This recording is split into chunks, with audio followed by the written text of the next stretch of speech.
ये एक अशोक जी, मैं यहाँ से नमस्कार, आप देख रहे हैं लाइव टाइम टीवी। इस समय कोटखाई के बीच से आपके बीच लाइव हुए हैं। जैसे कि सुबह से हम आपको दिखा रहे थे, कोटखाई में नरेंद्र बरागटा की जयंती पर यहाँ पर सेब प्रदर्शनी का आयोजन किया गया था। जिस तरह से आप तस्वीरों में देख पा रहे होंगे मेरे पीछे, यहाँ पर पूरे पंडाल में सेब को प्रदर्शनी के लिए लगाया गया था। इस वक्त ये यहाँ पर समापन समारोह हो चुका है। जो उत्कृष्ट बागवान हैं उनको यहाँ पर सम्मानित किया गया, उनसे भी बातचीत करेंगे। एक झलक आपको सम्मानित समारोह का जो यहाँ पर समापन हो चुका है वो दिखाने की कोशिश कर रहे हैं। और साथ ही साथ इस समय हमारे पास जो उत्कृष्ट बागवान है उनसे भी हम रूबरू होंगे, उनसे भी बातचीत करेंगे, जानेंगे बागवानी के बारे में और किस तरह से बागवानी एक चरम सीमा पर पहुंच चुकी है। बागवानी एक ऐसी इस पर पहुंच चुकी है क्योंकि जो उत्कृष्ट बागवान है उन्हें यहाँ पर सम्मानित किया गया है। हमारे साथ जो इस समय उत्कृष्ट बागवान है उनसे भी हम बातचीत करेंगे और जानेंगे सेब की खासियत के बारे में। जैसे कि हमारे साथ डिम्पश पांचटा जी बैठे हैं, साथ ही साथ हमारे इस ओर अनीश चौहान जी बैठे हैं। तो सबसे पहले तो आप सभी का इस स्ट्रीम में आपका जो स्वागत किया जा रहा है और साथ ही साथ जो आपको यहाँ पर उत्कृष्ट बागवान के तौर पर यहाँ पर सम्मानित किया गया उसके लिए आपको बहुत बहुत बधाई। लाइव टाइम टीवी में आपका स्वागत है। धन्यवाद। अवनीश जी, आपका भी लाइव टाइम टीवी धन्यवाद, बहुत बहुत धन्यवाद जी। तो सबसे पहले हम जानना चाहेंगे डिम्पश पांचटा जी आपसे, आप सबसे पहले तो जो वायस परमार यूनिवर्सिटी है उसमें आपको पदोन्नत किया गया, आपको वहाँ पर सदस्य के तौर पर, वो कैसा आपका सफर रहा और आप कैसे वहाँ पहुँचे उसके बारे में पहले तो वो बताएं। घंटा जी, आपका धन्यवाद और लाइफ टाइम टीवी का भी मैं धन्यवाद करना चाहूँगा। घंटा जी, मैं आपको बताना चाहूँगा जो मेंबर बोर्ड ऑफ मैनेजमेंट मुझे चुना गया है जी, तो उसमें सिर्फ एक मुझे नहीं चुना गया है जी। ये हमारे सारे बागवानों की उम्मीदें आज वहाँ पर सिलेक्ट होके रिप्रेजेंट करेगी हॉर्टिकल्चर को, क्योंकि आप देखेंगे कि हमने वैरायटीज ला ली, प्रूनिंग ट्रेनिंग सिखा दी, न्यूट्रिशन पे बात कर दी, मगर सबसे बड़ी बात है कि पॉलिसी मेकिंग और रिसर्च किन विषयों पे होगी शायद इससे अभी अनभिज्ञ या अवगत नहीं थे पूरी तरह से। और जो बागवानों की बातें हैं या इस पे रिसर्च कैसे होगी, आने वाली जो स्थितियां हैं हमारी जिसमें हमारे को कठिनाइयों का सामना करना पड़ेगा, आज टेक्नोलॉजी की सबसे बड़ी बात होती है। अगर हम इन चीज़ों के विषय पर अपनी बात नहीं रख पाएंगे तो मुझे लगता कि हम शायद हमारा हॉर्टिकल्चर आगे नहीं बढ़ पाएगा। हमारा सफ़र घंटा जी आपको भी याद होगा कि हमने बहुत पहले शुरू किया था, आप भी उसके कड़ी के हिस्सा थे। तो शुरुआती दौर में एक प्रोग्रेसिव सोच के साथ हम चले, हम सब ने मिलके इस इंडस्ट्री कोई डेवलपमेंट के लिए काम किया। आज जितने भी प्रोग्रेसिव बागवान आज इस क्षेत्र में है, चाहे अवनीश मेरे छोटे भाई है या अन्य कोई भी है, रामलाल चौहान जी को लाइफ टाइम अचीवर अवार्ड से सम्मानित किया गया, शायद फर्स्ट पर्सन वहां से शुरू हुई थी ये कड़ी। तो कहीं ना कहीं सभी लोगों का कंट्रीब्यूशन है इंडस्ट्री के लिए और ये निरंतर प्रक्रिया है जो चलती रहेगी। किसी भी पद पे जाना शायद एक बागवान की ऐसी इच्छा उम्मीद होती है कि जो बातें आज तक हम बागवानी की विषय में बोलते थे या चिट्ठियों के माध्यम से सरकार के सामने विषय पे रखते थे या किसी हॉर्टिकल्चर सेक्टर को लिखते थे, कभी किसी क्षेत्र में जाते थे, तो आज मुझे ये लग रहा है कि भाई हम सब आज उस टेबल पे बैठने के लिए तैयार है जहां सच में ही पॉलिसी का निर्धारण होगा। अभी आज आप देखिए, कल ही मुझे खबर मिली कि 23 तारीख को हमारी फर्स्ट मीटिंग है बोर्ड ऑफ मैनेजमेंट की, तो वहाँ पर हम दृढ़ता के साथ बागवानी की विषय को रखेंगे और जो हमारी प्रॉब्लम्स आने वाले सालों के लिए या फ्यूचर के लिए, क्योंकि आज की बात तो हम सब कर रहे हैं मगर आगामी जो 50 साल का 100 साल का भविष्य क्या होगा, आप देखेंगे सेब की स्थिति के क्या, सेब के रेट की क्या स्थिति हो चुकी है। अगर इसके लिए बेहतर पॉलिसीज नहीं बनेगी या यूनिवर्सिटी के माध्यम से हम सरकार तक बात नहीं पहुंचाएंगे तो मुझे लगता है कि भाई हमारी इंडस्ट्री बहुत बुरे दौर से गुजरेगी। तो ये सारा हम सबके लिए हर्ष का विषय है कि एक आम बागवान को वहाँ पर बैठने का मौका दिया गया और उम्मीद रखते हैं कि हम सभी बागवानों के सहयोग से, मैं आपके चैनल के माध्यम से आह्वान भी करना चाहूँगा, जितने भी लोग हैं प्रोग्रेसिव, खासतौर पर जो प्रोग्रेसिव लोग हैं जो सोशल मीडिया पे एक्टिव है, किसी न किसी रूप में अपनी बात मुझ तक पहुँचाए। मैं एक माध्यम हो सकता हूँ और हम उस बात को हम मिलके, अगर हम अकेले रहेंगे तो शायद हम वो काम नहीं कर पाएंगे जो हमें करने के लिए अपॉर्चुनिटी मिली है, क्योंकि जो कुर्सी होती है ये स्थायी नहीं होती है। तो जब मौका मिले तो हमें उस बात को प्रमुखता से रखना चाहिए। जी तो देखिए डिम्पल पांचा जी जिस तरह से बताया कि बागवानी बढ़ती जा रही है और इसमें कई तरह के जो किस्में हैं और साथ ही इन्हें वाईएस परमार यूनिवर्सिटी में पदोन्नत जैसे सदस्य के तौर पर लिया गया है और साथ ही साथ जो बागवानी इस टाइम हमारे स्ट्रीम में जुड़े हैं उनकी जानकारी के लिए मैं बता दूं, आपकी कोई भी क्वायरीज है हम डिम्पल पांचा जी और अनीश चौहान जी इनसे लेंगे और साथ ही साथ विभिन्न प्रकार की जो किस्में बागवानों ने उगाई है उसके बारे में भी इनसे जानकारी लेंगे और कितनी उन्नत किस्में इनके बागीचे में हैं वो भी जानकारी लेंगे। आपके कमेंट्स, आपके शेयर आने चाहिए ताकि जो बागवान इस समय पीड़ा में है, आपकी क्या पीड़ा है, जिस तरह से मंडियों में सेब का दाम गिर चुका है वो किस तरह से अब बढ़ेगा या नहीं बढ़ेगा, उसके लिए बागवानों को क्या करना होगा, उसके लिए बागवानों को क्या किस तरह की नई टेक्निक के साथ चलना पड़ेगा, क्या उसमें खासियत रहने वाली है, इस चीज़ से हम बात करेंगे अवनीश चौहान जी से। आज इनको यहाँ पर उत्कृष्ट बागवान के तौर पर सम्मानित किया गया, काफ़ी सारे प्राइज इनको कई वैरायटीज़ में मिले हैं। अवनीश जी कितनी वैरायटीज़ आपने आज प्रदर्शनी में लगाई थी? जी मैंने यहाँ पे टोटल 27 वैरायटीज़ लगाई थी जिसमें से मेरे को 25 के लिए मेरे को यहाँ पे प्राइज़ मिले हैं, जिसमें से कि 11 या 12 फर्स्ट प्राइज़ है, बाकी सेकंड और थर्ड भी मिले हैं जी। हाँ जी। तो सबसे जो उम्दा वैरायटी आपने अपने बगीचे में उगा रखी है वो कौन सी है? वैरायटी सारी अच्छी है जी, ये जितनी भी वैरायटीज है सारे हाई कलर स्टेन्स है, लेकिन फ़र्क ये है कि अलग अलग हाइट्स के है। अगर मान लो हैप का है, हैप का एक बहुत हाई कलर स्टेन है, यानी कि वो आपका हाइट की वैरायटी है, उसमें लेट कलर है। अगर उसको आप लो हाइट में लगाएंगे तो शायद वहाँ पे उसमें कलर नहीं आएगा, तो वहाँ के हिसाब से वो एक ऐसी वैरायटी हो जाएगी जिसमें कलर नहीं आएगा। तो अगर इनको हाइट के हिसाब से लगाया जाए तो सारी वैरायटीज़ ये हाई कलर और अच्छी वैरायटीज़ है जी। आपका जो एवेल्यूएशन है जहाँ पर आपने ये सेब उगा रखा, कौन सी हाइट पे और कितनी वैरायटीज आपने अपने सेब के बगीचे में उगा रखी है? वहाँ की जो एग्जैक्ट हाइट है, मेरा एक छोटा सा ब्लॉक है M9 पे, वहाँ की जो एग्जैक्ट हाइट है वो 73-74 के बीच है। तो वहाँ पे मेरी एक ब्लॉक में 33 वैरायटीज़ टोटल लगी है, जो नई वैरायटीज़ है जो पिछले 3-4-5 साल में यहाँ पे आई है। बाकी उसके अलावा जो रॉयल वगैरह सारा मिला के वैसे तो मेरे पास 50-55 वैरायटीज़ है, लेकिन जो नई वैरायटीज़ है जो पिछले 4-5 सालों में आई है, जो स्पर और सेमी स्पर्स और कुछ 1-2 स्टैंडर्ड वैरायटीज़ भी है, तो 33 वैरायटीज़ उस ब्लॉक में अभी टोटल लगी हुई है जी। अवनीश जी आपसे जानना चाहेंगे, आपने 27 वैरायटी आज प्रदर्शन में लगाई थी और साथ ही साथ आपको 25 के लिए पुरस्कृत भी किया गया है। आपका कोई सुजेशन बागवानों के लिए कौन सी वैरायटी, कौन सी एवेल्यूएशन के लिए लगाएं? इसमें जो हाई कलर स्टेन्स है, जो बहुत अर्ली कलर है, हाई कलर तो सारी है, जो अर्ली कलर है, जो वॉलनट स्टेज से पहले ही कलर छोड़ देते हैं, वो बिल्कुल आपका लो हाइट्स के लिए जाएंगे। जिसमें थोड़ा सा कलर लेट है, यानी कि वॉलनट स्टेज के बाद अपना कलर डेवलपमेंट स्टार्ट करते हैं, वो आपका क्या बोलते हैं मिडल बेल्ट के लिए वो सेब लगते हैं। बाकी उसके अलावा कुछ वैरायटीज़ ऐसी है जो स्ट्रिप्ड कलर है और लास्ट तक उसमें कलर बहुत लेट आता है, तो वो वैरायटीज़ जो है वो हाइट के लिए जाएगी, क्योंकि लो हाइट्स में आपके हमेशा प्रॉब्लम आएगी कलर की, वहाँ पे आपका कलर स्प्रेज भी करनी पड़ती है। लेकिन हाइट में जो नेचुरल कलर काफ़ी अच्छा आ जाता है, लेकिन वहाँ पे हाइट में क्या होता है आपके साइज़ की वहाँ पे दिक्कत होती है। तो हाइट के लिए जो वैरायटीज़ होगी वो थोड़ी लेट कलर हो ताकि उसमें साइज़ अच्छा बने। तो इस तरह से अगर हाइट के हिसाब से वैरायटी का सिलेक्शन हो तो वैरायटीज़ जो है सारी ये हाई कलर स्टेन्स है, सारा सेब लास्ट में तो एक जैसा बनता है जी। चलिए अगला क्वेश्चन हम डिम्पल पांचा जी से लेना चाहेंगे। पांचा जी आपके हिसाब से सबसे अच्छी वैरायटी जो स्पर वैरायटी में वो कौन कौन से एवेल्यूएशन के लिए बेहतर है? ये बहुत ही आज के समय का बहुत ही ट्रिकी एक ऐसा क्वेश्चन है जी, जहाँ पर दुविधाएं बहुत है जी। सबसे पहले तो हमारे को अपना माइंड सेट करना कि हमारे बगीचों की प्रॉब्लम क्या है जी।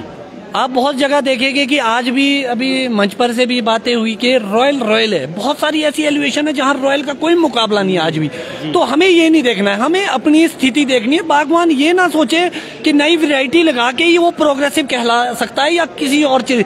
तो आपको हर चीज को टेक्नोलॉजी के साथ जोड़ना पड़ेगा, आपको न्यूट्रिशन मैनेजमेंट पे ध्यान देना पड़ेगा, प्रूनिंग और ट्रेनिंग पे ध्यान देना पड़ेगा, क्योंकि जब तक लाइट का फ्लो नहीं रहेगा तो आपकी गुणवत्ता नहीं बन पाएगी। या क्रॉप बहुत ज्यादा लग जाए तो आप फ्रूट थिनिंग के ऊपर नहीं जाएंगे, तो किसी भी वैरायटी में कोई अच्छी ऐसी खूबी नहीं है कि वो बहुत ही बड़ी बड़ी आ जाए।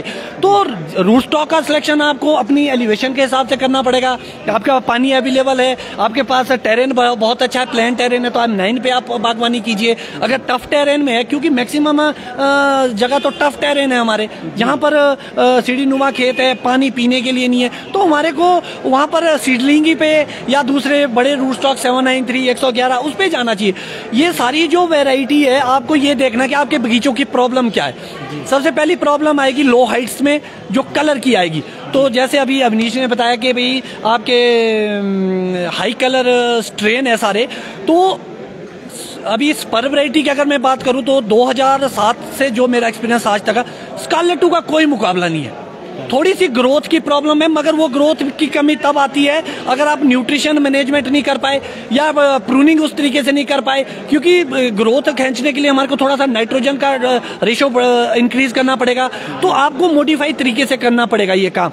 और उसके बाद जो दूसरी वेराइटीज है जो ट्राइड एंड टेस्टेड है, अभी रेड विलॉक्स बहुत बढ़िया चल रहा है, जेरोमाइन बहुत बढ़िया चल रहा है। जो भी लो हाइट्स की बात करें, जैसे अभी मेरे छोटे भाई ने बताया कि बहुत सारी वैरायटी की तो बहुत बड़ी फहरिस्त है, मगर धीरे धीरे हमारे को क्या करना पड़ेगा, ये प्रदर्शनी की जो आज लगी थी इसका एक डिस्प्ले करना था फार्मर को कि ऐसी वैरायटीज आ चुकी है। अब उस पर वर्क करना पड़ेगा फार्मर को अपने एलिवेशन में, क्योंकि सेम एलिवेशन में भी अलग अलग परफॉर्मेंस हो सकती है।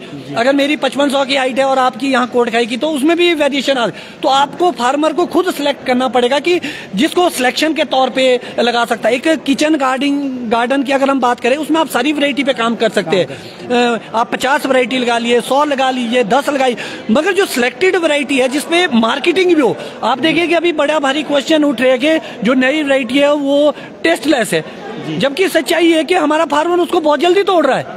अगर आप उसको पूरा मैच्योरिटी पे तोड़ेंगे तो बहुत शानदार टेस्ट है उसका। तो ऐसा ना हो जाए कि प्रोग्रेसिव होने के साथ साथ हम लोगों ने इस इंडस्ट्री को ही तबाह कर दिया कि आने वाले टाइम में ये बिकना ही बंद हो जाए या नेगेटिव वो चली जाए। तो हमारे को, और एक जो पॉलिसी की बात मैं कर रहा था, उसके तहत हम सबको, खास तौर पर मेरा अपना मानना है कि जो ये इंडस्ट्री है आज, प्रोग्रेसिव बागवान वो 10 है, 20 है, 50 है, जो सोशल मीडिया पे एक्टिव, वो इसको कंट्रोल कर रहे हैं। भले ही डिपार्टमेंट नहीं कर पा रहा, मगर हम लोग सारे लोग कंट्रोल। तो हम सबको आपस में कोऑर्डिनेशन से बैठ के ये चीजें चर्चा करनी पड़ेगी कि जो आगामी इंडस्ट्री है हमारी, वो किस रूप में जाएगी, जी हमें कैसी बेहतर पहुंचे और कैसे हम इसको वैरायटी की ओर कैसे फार्मर को ले जाए, या कौन सी वैरायटी पे फोकस, क्योंकि जिसकी डिमांड चलेगी। अब देखिएगा आप गालास की बहुत अच्छी डिमांड हो रही है, मगर स्थिति क्या हो रही है हमारी, आप देखिए कश्मीर बहुत अर्ली के चक्कर में हमारे साथ भिड़ गया है, इसलिए उनको भी पैसा नहीं मिल रहा और हमारे फार्मर को भी नहीं मिल रहा। तो हमें बहुत ही, सरकार, यूनिवर्सिटी और विभाग स्पेशली, हम सबको कोऑर्डिनेशन करके एक प्लेटफॉर्म पे आना पड़ेगा, जिसके लिए मैं अपनी बात भी रखूंगा।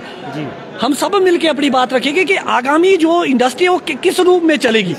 उसमें मार्गदर्शन मंडल हो सकता है, रामलाल चौहान जैसे लोग हमारे पास है, या संजीव चौहान जैसे लोग हैं जो शायद बहुत पहले आ चुके थे बागवानी में, उनके साथ हम सबको मिलके ये आगे की रूपरेखा तैयार करनी पड़ेगी। मगर एक चीज क्लियर है कि अगर हम आपसी प्रतिस्पर्धा में रहे तो हमारी इंडस्ट्री डाउनफॉल की ओर जाएगी, जिसका नतीजा आज आप देख रहे होंगे कि मार्केट क्लैश की। जी, फार्मर को एफपीओ से जुड़ना पड़ेगा, प्रोग्रेसिव लोगों को एफपीओ से जुड़ना पड़ेगा, जहां वो जॉइंट वर्क करेगी, वहां पर इंडस्ट्री डेवलप करेगी। वेस्ट मटेरियल को मार्केट में भेजने के बजाय हम वहीं पर उसको पल्प के रूप में तैयार कर सकते हैं या दूसरे अन्य उत्पाद के रूप में। तो हमारे को अपने सेब की ब्रांडिंग खुद करनी पड़ेगी। कंगटा जी, एक बात क्लियर है जी, राजनीति ने सब चीज निर्धारित करनी है, सब कुछ राजनीति ने निर्धारित करना है, हम जो मर्जी कर ले। तो राजनीति के परिप्रेक्ष्य में अगर मैं बात करूं तो सरकारों के साथ कोऑर्डिनेशन बिठा के हम सबको मिलके चलना पड़ेगा, तभी जाके हमारे सेब का भविष्य उज्जवल है। अदरवाइज हमारे को बहुत सारे क्राइसिस का सामना करना पड़ेगा। जी, तो देखिए बहुत सारी क्राइसिस का सामना बागवानों को करना पड़ सकता है अगर हम समय रहते संभले नहीं। तो अगला सवाल हम अवनीश जी से लेना चाहेंगे। अवनीश जी, सीडलिंग और आपका जो रूट स्टॉक है उसमें क्या फ़र्क है, वैरायटीज़ में आता है? फ़र्क वैरायटीज़ को अगर हम कंपेयर करें, सीडलिंग और रूट पे इतना ज़्यादा फ़र्क नहीं है। और रूट आप तभी उसका रूट का सिलेक्शन करो अगर आपके पास पानी की अवेलेबिलिटी है। जैसे कि अभी डिम्पल भाई ने भी बताया, अगर आपके पास पानी के क्राइसिस है, पानी आपके पास नहीं है आपके पास इरिगेशन के लिए, और पानी अभी का नहीं, आपने देखना है अगर आप रूट स्टॉक पे जो नए बागवान हैं बहुत सारे जुड़ रहे हैं, वो क्या करते हैं, आपने नया बगीचा लगा रहे हैं, उनके पास पानी नहीं है तो वो रूट लगा रहे हैं 111 चल पड़ेगा जी बिना पानी से, वो चलेगा। लेकिन अगर बिना पानी से एक सीडलिंग का पौधा लगाओ, एक 111 का लगाओ, मेरे पास 6-7 साल के पौधे, उसमें मैंने सैंपल खुद देखा है, उसमें सीडलिंग का परफॉर्मेंस ज़्यादा अच्छा है as compare to root stock without water. अगर आपका क्या बोलते पानी आपके पास अवेलेबल है, प्रॉपर फर्टिगेशन है, तभी आप रूट का बगीचा सोच सकते हैं लगाने की तरफ जाए, अदरवाइज आप सीडलिंग। हाँ जी, अगर आपके पास पानी नहीं है तो सीडलिंग और रूट का सिलेक्शन का कंफ्यूजन ही आपका खत्म है, आपका सीडलिंग पे आप जाओ। हाँ जी बिल्कुल। तो पांचटा जी कुछ बता रहे हैं, जी बताएं। जो पानी की बात हो रही है जी, शायद इनको भी पता नहीं होगा, आपको भी पता नहीं होगा, सोलन के साथ एक क्षेत्र पड़ता है, वो ग्रीन हाउस पे काम कर रहे हैं। वहाँ में परसों एक बागवान से मिला के एग्रीकल्चरिस्ट से, वो पॉली हाउसेज का काम कर रहे हैं जी। आप हैरान होने, उनकी रेन, वहाँ पानी पीने के लिए नहीं है, मगर रेन हार्वेस्टिंग मैनेजमेंट उनकी है कि 1 करोड़ लीटर का उनकी स्टोरेज कैपेसिटी आपके पास चाहिए। अगर रूट पे आपने काम करना है जी, स्टोरेज हो या फिर आपके पास परमानेंट सोर्स कोई पानी का हो, यानी कि आपके पास इरिगेशन है, तब आप रूट पे जाओ, क्योंकि जब सूखा पड़ेगा आपका सीडलिंग है वो बहुत डीप रूटेड है, डीप रूटेड होगा, वो अपने पानी का, अपने खाने का इंतजाम खुद भी कर लेता है। लेकिन जो आपका रूट स्टॉक्स है, आपका 111 ही है, तो आपका सीडलिंग से लगभग 50 से 60% उसका पेड़ बनता है, यानी कि सीडलिंग के साइज से उतना छोटा होगा, तो उसकी जो रूट्स है वो भी उतनी छोटी होगी। आपका उतना ज़्यादा डीप रूटेड नहीं होगा, सेल्फ स्टैंड है, बट उतना डीप रूटेड नहीं होगा जितना आपका सीडलिंग है। तो इसलिए आपका अगर पानी नहीं है तो आप सीडलिंग पे ज़्यादा बेहतर काम कर सकते हैं। जी। अगला क्वेश्चन हम पांचटा जी से लेना चाहेंगे। पांचटा जी, जिस तरह से इस वर्ष देखा गया मंडियों में दाम बहुत ज़्यादा गिर गए हैं, क्या प्रॉब्लम रही है ये? क्या ये क्वालिटी में कोई प्रॉब्लम रही है, या बागवानों की तरफ से कुछ कमियां रखी गई है, या आड़तियों की मोनोपोली है? क्या कारण रहा है इसमें एकदम मार्केट का इतना स्तर पर गिर जाना? अगर मैं अपने एक्सपीरियंस से बात करूं तो इसमें सारे ही थोड़े थोड़े अंश है जिसको हम इकट्ठा कर सकते हैं। इसमें फार्मर की भी गलती है, हम हर जगह फार्मर को ही सही नहीं ठहरा सकते जी। दूसरी बड़ी बात है कि जो बेहतर तरीके से एक मैनेजमेंट होती है मार्केटिंग की, वो व्यवस्था आज हमारे पास नहीं है। क्यों? क्योंकि हमारा बागवान बिखरा है। अभी बात हो रही थी कि 6+1, 7+1, 8+1 जो भी भर रहे हैं, वो क्यों भर रहा है? क्योंकि फार्मर को ये चिंता सता रही है किसी तरीके से मेरा सेब बिक जाए जी। याद होगा आपको, बहुत इंटरव्यूज में मैं अपनी बात कह चुका हूँ कि जो सेपरेटर है हमारा, वो हमारे लिए अभिशाप है, उसको मार्केट में जाने से रोकना चाहिए। जिसके तहत मैंने सरकारों से भी बहुत बार हमने बात करी इस विषय को कि जो क्रेडिट सिस्टम आपने चलाया को सेपरेटर जो सेब होता है उसको पेटी में भरने से रोका जाए, क्योंकि वो हमेशा मार्केट क्विट कर। पूरी दुनिया में सिर्फ हम ही लोग ऐसे हैं जो सेपरेटर प्रोड्यूस करते हैं, 60 mm से नीचे का सेब प्रोड्यूस करते। इतना सा सेब है, उसका क्या बनेगा? आखिरकार इसके लिए क्या करना चाहिए बागवानों को जो वो सेपरेटर ना भरे? क्या करे ऐसे? अभी फर्स्ट जो बात आएगी वो आएगी गवर्नमेंट पे कि सरकार को उसको प्रोसेसिंग की ओर ले जाना पड़ेगा, उसको मार्केट में भेजने के बजाय हमारे को प्रोसेसिंग की ओर डालना पड़ेगा उस फ्रूट को। और फार्मर को ये अवेयर होना पड़ेगा कि जो फ्रूट थिनिंग है उसका विशेष महत्व है। आप फ्रूट थिनिंग इस तरीके से कीजिए कि सेपरेटर पैदा ही ना हो आपके बगीचे में। और यहाँ सरकार को भी स्ट्रिक्टली एक्शन लेके ऐसे कानून बनाने चाहिए कि, क्योंकि फॉरेन में भी ये फैसिलिटी है, वहां भी स्ट्रिक्टली रूल्स फॉलो किए जाते हैं कि सेपरेटर आप पैदा ही नहीं कर सकते। तो ये चीजें हमारे को देखना। और उसके बाद जो फार्मर एंड पे है कि आपको एफपीओ के साथ जुड़ के, क्योंकि एफपीएससी फार्मर प्रोड्यूसिंग कंपनी में आप एक छोटा सा इंडस्ट्री डेवलप कर सकते हैं अपने ब्याह, मगर ऑर्गेनाइजेशन जब आएगी एफपीओ की फार्मर प्रोड्यूसर, उसमें आप बड़े लेवल पे इस सिस्टम को आप इंस्टॉल कर सकते हैं जिसमें गवर्नमेंट आपको 85% तक सपोर्ट कर रही है। तो जब हम इस सिस्टम को समझेंगे तो ये भी एक कारण रहा। दूसरी बात आई आड़तियों की, डेफिनेटली इसमें आड़तियों का भी रोल रहता है, मगर मुझे थोड़ा सा पीछे जाइए तो लास्ट ईयर का जो स्टोर किया गया सेब था जिसमें हम भी भागीदार बने, जो नुकसान हुआ है तो उसकी भरपाई कहीं ना कहीं आम बागवान से हो रही है। अब बात ये आती है कि भाई वो भरपाई हमारे से क्यों हो रही है, क्योंकि प्रॉफिट में तो हम शेयर होल्डर नहीं है उनके, मगर लॉस। तो इसके पीछे का जो रीजन है, जो ये प्राइवेट कंपनीज और आड़तीज है जी, इनके पास खासतौर पर आड़ती के पास जो खरीदार आता है उसकी सबसे बड़ी वजह है क्योंकि उसकी गारंटी नहीं है। आज मैं अभी मंडिया चेक करके आया तो मैं देख रहा था खरीदार तो मार्केट में है ही नहीं। आज आड़ती की मजबूरी बन गई है उस सेब को खरीद के स्टोर करना, अपने ग्रोवर्स को तो खड़ा रखना पड़ेगा, उसको मार्केट डाउन है। तो जब आप स्टोर की ओर जाएंगे और वो कम मात्रा में ही सेब खरीदेगा, नेचुरल सी बात है, घाटे तो सबको ही पड़ेंगे। तो जो मैंने सरकार के सामने भी ये बात रखी थी हमने कि जो लदानी आता है हमारे पास, उसकी आइडेंटिफिकेशन के साथ पैसे की गारंटी सुनिश्चित की जाए, क्योंकि आज हमारा आड़ती भी डर रहा है सेब देने से, किसको दे, कौन पैसा खा के चला जाए। तो ये सारी जो चीजें हैं, उसके बाद आता है एक क्वालिटी को लेके इशू, जो अभी अमूमन चलिए कि जो हमारी रॉयल डिलीशियस है, आज वो 4000 फीट पे भी लगाया जा रहा है या लगा हुआ है, क्योंकि अभी जो 98-99% हम सेब प्रोड्यूस करें वो ओल्ड वेराइटीज ही है, ट्रेडिशनल वेराइटीज है। तो अभी उसमें आने में हमारे को टाइम लगेगा, और वो क्वालिटी खराब हो चुकी है आज एक तरह से, उसमें कलर नहीं आता, या लोग इथरल की ओर जा रहे हैं या दूसरे चीजों का इस्तेमाल कर रहे हैं, तो उससे क्या हो जा रहा है, स्टोरेज डैमेज हो रहा है फ्रूट की शेल्फ लाइफ। तो जब वो आगे जा रहा है वो सेब खराब हो रहा है। तो ये बेहतर चीजें होनी चाहिए, और एक पॉलिसी ऐसी बननी चाहिए गवर्नमेंट की तरफ से, डिपार्टमेंट की तरफ से, फार्मर के लिए, कि जो एलिवेशन के हिसाब से ही सेब टूटे।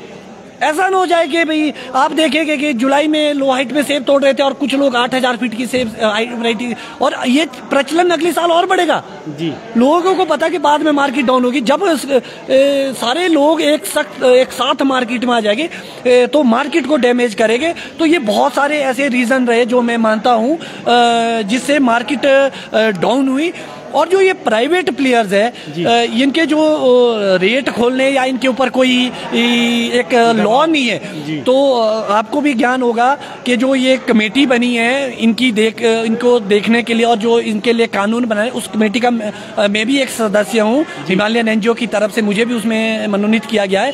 तो आने वाले वक्त में इनके लिए बेहतर लगाम कसने के लिए बेहतर पॉलिसीज और वो पॉइंट्स दिए हम लोगों ने सबने मिलके, तो आने वाले टाइम में कहीं ना कहीं इसको भी हम कंट्रोल कर पाए। पांचटा जी, मैं आपसे एक चीज और जानना चाहूंगा, जिस तरह से एक अदानी बहुत बड़ा ग्रुप है, क्या उस पर बागवानी यहाँ कोई सरकार यहाँ की दबाव बना सकती है? जिस तरह से भी प्रदर्शन किए गए अदानी ग्रुप के खिलाफ, क्या उस दबाव से तो मुझे लगा कि कुछ देखने को नहीं मिला, तो आखिरकार किस तरह से जो प्राइवेट कंपनी उस पर किस तरह से दबाव बनाएंगे? अब बहुत ही इंटरेस्टिंग सवाल पूछा आपने जी। आपके हाथ में फोन है जी, मैं इसको 5 रुपए में खरीदना चाहता हूँ, वो तो आपकी मर्जी, आपके बेचने की नहीं है। हमारे फार्मर संगठित नहीं है। अगर अदानी हमारा सेब के रेट नहीं बढ़ा रहा तो उसको सेब देना बंद कीजिए जी। बात आई प्रदर्शन की, प्रदर्शन तो हमेशा होते हैं और ये तो हक की लड़ाई हर बागवान लड़ेगा, शायद उसको कहीं ना कहीं उम्मीद होती है। तो अब बात आती है कि उनके लिए जब वो आए थे यहाँ पर तो सरकार को एक चीज लगी कि यहाँ इन्वेस्टमेंट की जरूरत है, तो अदानी ग्रुप्स यहाँ पे आया। 2006 में उसने अपनी ब्रांचेज यहाँ पे शुरू करी। आज देखने का विषय ये कि उन्होंने 2 टर्म्स एंड कंडीशन पे आए थे वो लोग जी। एक तो आए थे कि 30% स्टोरेज फार्मर के लिए होगा और 70% वहां पर एम्प्लॉयमेंट लोकल लोगों को दी जाएगी। अब एक बड़ा विषय आता है कि रेट निर्धारण। मेरे हिसाब से जी हम किसी के रेट निर्धारित नहीं कर सकते, मगर हम उन पे लगाम लगा सकते हैं, क्योंकि जब हमने अदानी ग्रुप्स का विजिट करा उनका स्टोरेज का, तो हमने एक बहुत सारी ऐसी कमियां देखी, धांधली कहेगी एक तरह से, जो फार्मर को बहुत ही दिक्कत दे रही थी। इसके तहत हमने क्या किया, कुछ लोग सेब MM के हिसाब से खरीद रहे, कुछ लोग आपके वेट के हिसाब से, तो हमने बोला कि सेब किलो के हिसाब से बिकेगा और सब किलो के हिसाब से खरीदे। और जो MM का और वो है वो क्राइटेरिया जो पिछली कांग्रेस गवर्नमेंट थी उन्होंने एक नोटिफिकेशन निकाली थी, जो पूरे वर्ल्ड वाइड जो MM का दायरा चलता है उसके तहत तो फार्मर को भी लाया जाए, सिर्फ ये ना हो कि वो कंपनी के लिए अलाउ। अगली बार से अगर हमारे को इंडस्ट्री बिछानी है और ये वजन के हिसाब से अगर सेब नहीं बिका और पेटी के हिसाब से बिकता रहा तो इंडस्ट्री खत्म की ओर जाएगी हमारी। तो हम सबको देखना। और अदानी के अंदर एक चीज और देखी मैंने, जो 80 to 100% जो हमारा डेलीगेशन उन्होंने देखा, 80 to 100% कलर और 60 to 80, तो जो उनके बीन्स थे जिसमें अंदर सेब जा रहा था, जो 60 to 80 वाला था उसमें लगभग 70% ऐसा सेब था जो 80 to 100 वाला था। तो फार्मर का लॉस है। तो ये सारी चीजों को सुचारू रूप से और सही करने के लिए एक कमेटी बनाई गई है YS परमार यूनिवर्सिटी के कुलपति जी की अध्यक्षता में, तो वो बहुत अच्छा काम कर रही है और आने वाले टाइम इसके बेहतर नतीजे आपके सामने मिलेंगे जी। अगला सवाल अवनीश जी से लेना चाहेंगे। अवनीश जी, जिस तरह से देखा गया कि अमूमन 6+1 भरी गई, 6+2 भरी गई है, उस पर किस तरह से लगाम कसी जाएगी? क्या करना चाहिए सरकार को और क्या करना चाहिए बागवानों को? इसके लिए हम सब ग्रोअर्स को पहले तो अपनी यूनिटी बनानी पड़ेगी, क्योंकि 6+1 6+2 अभी एक बॉक्स का वो वेट भी अभी सोशल मीडिया में चल रहा था, उसमें 42 पॉइंट कुछ केजी की पेटी थी।